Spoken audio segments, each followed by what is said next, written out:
Bless your family. All power to the people. It is indeed your minister, Minister Stretch Sanders, your Las Vegas neighborhood historian. Bring you some black history that's local and national. Did y'all know back on April 26, 1964, Dr. Reverend Martin Luther King Jr. came to Las Vegas? He was invited by Dr. Bob Bailey. Dr. Bob Bailey and Dr. King had both went to Morehouse College together. And so Dr. King was invited by Dr. Bailey to come to Las Vegas to be the guest speaker at a rally as well as the NAACP's annual Freedom Fund banquet. They still do that banquet today, y'all. If you have not attended a banquet, I invite you to join. You have not been to a banquet until you go to the NAACP's Freedom Fund banquet. It's always a great time. Every year in October. But back to King. King was invited to come to Las Vegas to speak at a rally as well as the banquet. The reason why this is significant is because this was Dr. King's first and last trip to Las Vegas. That man right there was Reverend Bennett. He was a leader, a pastor of Zion Methodist Church, as well as a former state assemblyman. At the time when King came, he was the president of the NAACP.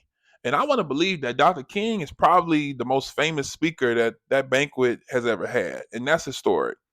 On this news clip, you see the mayor and the governor. That's greeting King. Matter of fact, this picture was taken at the banquet. So they had the banquet in the afternoon, and that night was a big rally. Thousands of people came to hear Dr. King speak. That's a picture of him being greeted at the airport. So again, when he got to the airport, any black leader at that time who had influence and who was in leadership met Dr. King, as you can see, some non-black leaders, being Assemblywoman, the Mayor Grant Sawyer, Governor Grant Sawyer, and Mayor Grayson. So again, this is a pretty historic moment for Las Vegas, and and unfortunately, a few years later, Dr. King would be assassinated. So this was a really big deal to know that Dr. King came to Las Vegas and made his mark on Las Vegas. I believe that his presence, his speeches, his rally is probably why Las Vegas is as progressive as it is today.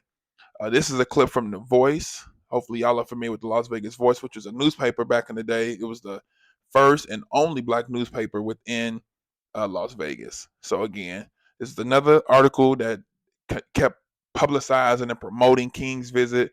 And it was a really big deal, So, I saw that picture. I was like, that always looked like Dr. King. But when you zoom in on it, you can kind of tell that was Dr. King. But nonetheless, his visit is monumental. And I hope that we understand. We say things like Vegas doesn't have any culture, any history. Understand, y'all, there is history and there is culture. All right.